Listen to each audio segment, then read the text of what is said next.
Sunday, we're doing something completely different. I'm joining Nutritional Therapist Julie Bennett, and she is going to share some need-to-know information on how you can improve your daily health and well-being and your libido. Julie, welcome to Sunday Girl.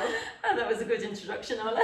Thank you, and thank you for having me. Well, it's my absolute pleasure. And speaking about pleasure, libido. Tell me all about libido. Well, I work in a health shop. We get a lot of people, I mean, as opposed to years ago, people feel they're able to come in now and, you know, talk about libido, low sex drive. It could be for lots of reasons. For men, it could be stress, and women, by the way. It could be menopause for women too, one of the issues, because you get your mucous membranes dry up, so your vagina would be drier, and obviously sex would be more painful. So they'd be looking for, I suppose, help and natural remedies in increasing, you know, helping those issues, and therefore increase libido. Because in fairness, like if you're having painful sex, you're not going to want it. You're not going to want it. And what do you recommend to people when they come into you? So for women, I would recommend, if they're dry, recommend omega-7 to take. It's actually Buckthorn is another name for it. So say that again. It's omega-7, also Buckthorn. It's found around the coast. We'll spell that on. Yeah. And it's so good. I've taken it myself. I'm postmenopausal. Taken it myself. Very good, and it does do what I just said. It helps moisturize, lubricate the vagina walls from the inside out. From the inside out, okay. Yeah. And also there are lubricants called tubes, you know, like the KY jelly, but a lot more healthy, called Yes. YES, and they would have no parabens or chemicals in them. There would be a water-based one and an oil-based one. It's a vagina moisturizer you can buy for everyday use, so just to help you feel relieved yourself. So that's the girls covered. That's what the about girls guys? covered. Do guys come into you? Are men more open now about it? Yes, they are more open. I would recommend maca if they could take it. It's a root from Peru. And so it's maca, spell that first there. M-A-C-A. So M-A-C-A. And what does that do? Does it increase blood flow? It increases blood flow, increases your mood, increases libido, makes you feel sexier, I suppose. So it's like champagne and oysters. Yeah, an aphrodisiac. Or you could go and have that too, I suppose. But it also, like, you can buy it in a couple of different forms, like in a powder. You can add to your you know, smoothies or whatever, your yogurt or something, and you can also, or in juice, just normal juice, and you can take it in a supplement form too. So people take, you know, they can be very shy about coming up to you asking about these things, but then they can be very extreme. Like, so you get all sorts. The other week, a lady came into me and she was, come here, girl. Me sex drive. Cork. Is from and works in Cork. I'm not from Cork now, though. Sorry, originally. I've been in Cork a long time though. But come here, girl. Me sex drive is zero. The husband will be buying a blow-up doll if you don't help me. So we don't want that. I hope you helped her. I did. Well, tried. I mean, your libido goes nowhere if you don't feel well. So I know you always talk to me about gut health. Like, you know, everything really boils down in general daily well-being to gut health. What tips would you give for that? Well, gut health, keeping your gut healthy really has a domino effect on your whole body, because if you keep your gut healthy, you're going to keep everything, like most of your immune system, number one, is around your gut, so it keeps you kind of, you know, strong. Also, it helps, like, if you're keeping your gut healthy and getting lots of fibre.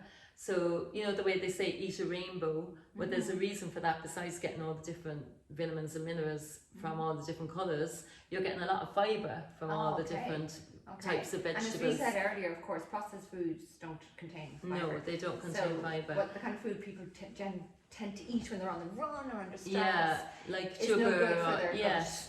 Well, I mean, it's okay, like we all have something sugary or whatever every so often. It's just if you're having it every single day, it's going to have a negative effect on your gut health.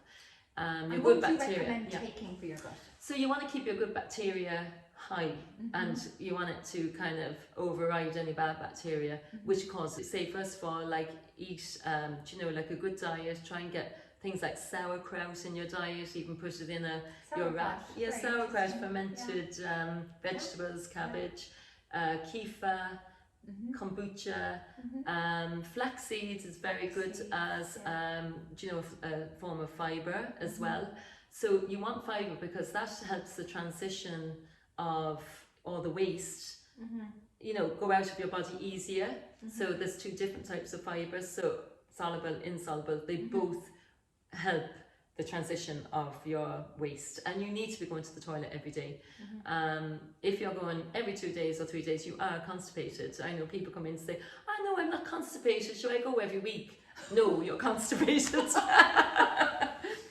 And I know another thing to keep on, we must balance our hormones, and I know you have a couple of tips on how to keep our hormones balanced with some kind of key, I suppose what we call now hero supplements or hero nutrients. Well, magnesium is nature's calming mineral, number one. So magnesium, I recommend that, for stress relief. We use up so much of it when we're stressed. So most people are deficient in it. And really you don't get enough when you're stressed. You don't eat the proper foods probably at that time.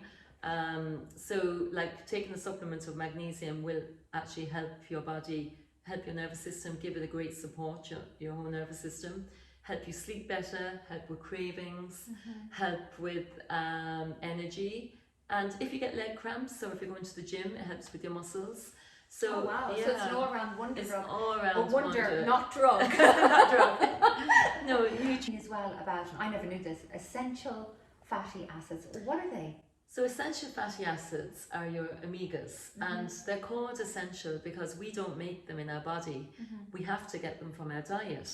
So we are getting plenty of omega-6 and 9 from our diet if we're eating eggs and avocados, in our cooking oils, in our barista milks, Orla, would you believe? Yes, like they put rapeseed and sunflower oil in the milks, the plant milks like oat milk, the barista oat, for example.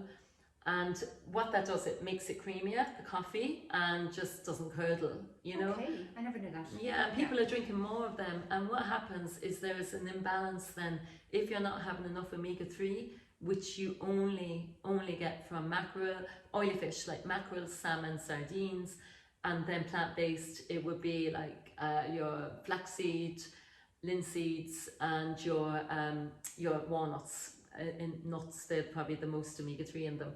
But if you're not eating them, and you're eating plenty of the others, the 6 and 9, like the avocados, eggs, and all the oils, you're gonna have an imbalance, and it's gonna maybe cause inflammation in the body.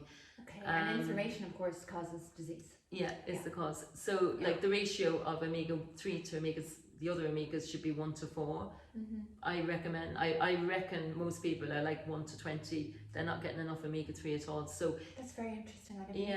And like they're so amazing for the production of hormones. Your omegas. So you have to, it's essential to get them into your body.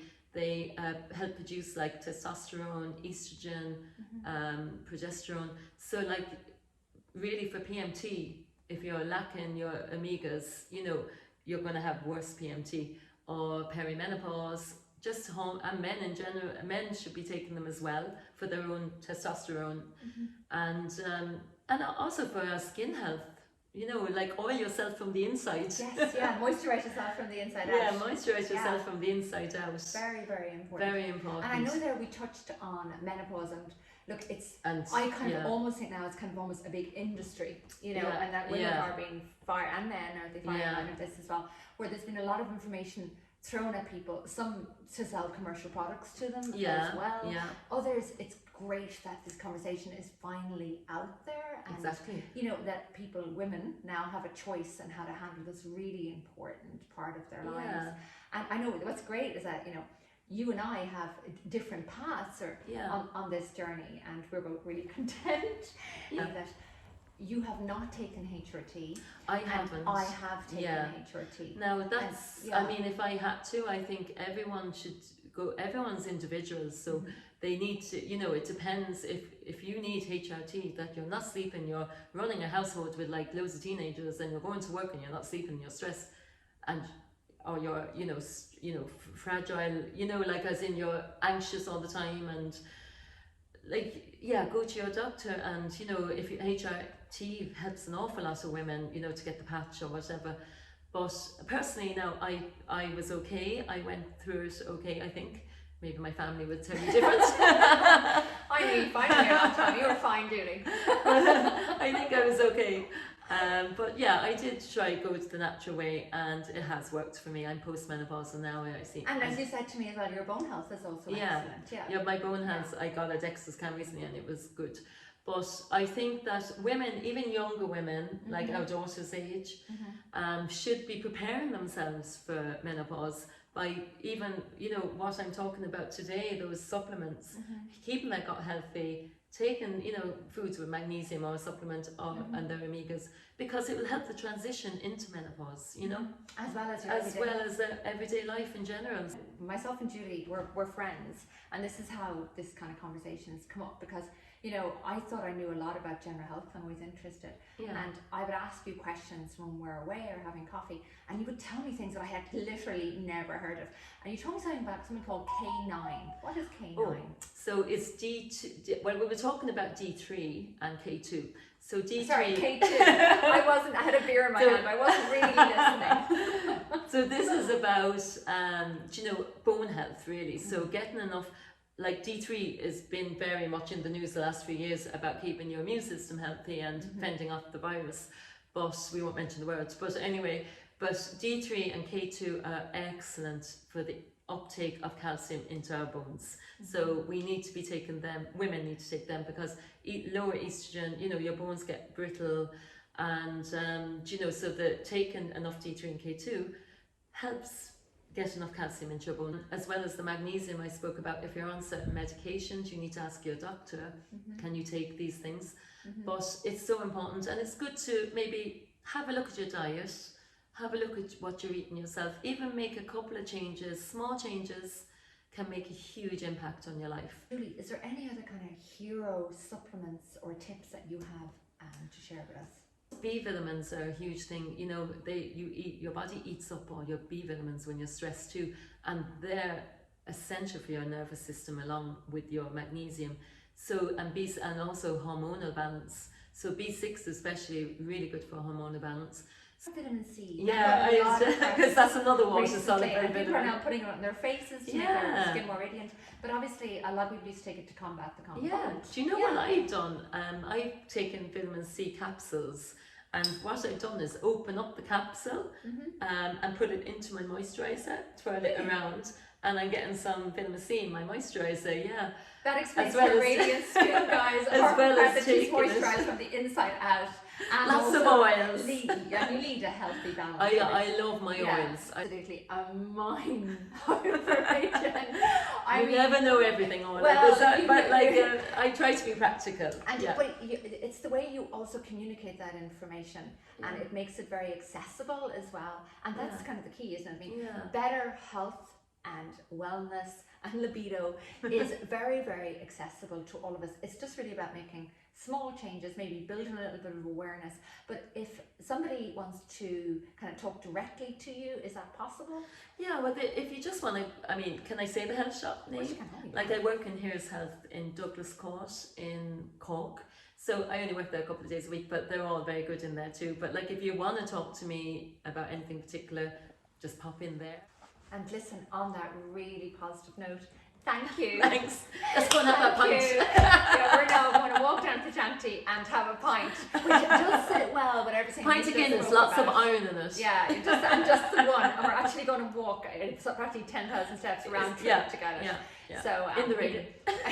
In the rain, we're heroes. We deserve it. Listen, thank you, Julie, so much. Thanks for having me. Sharing all of that information. I know a lot of people will find it very practical and hopefully really useful in their own lives. Thanks, Orla, for having me. Anytime.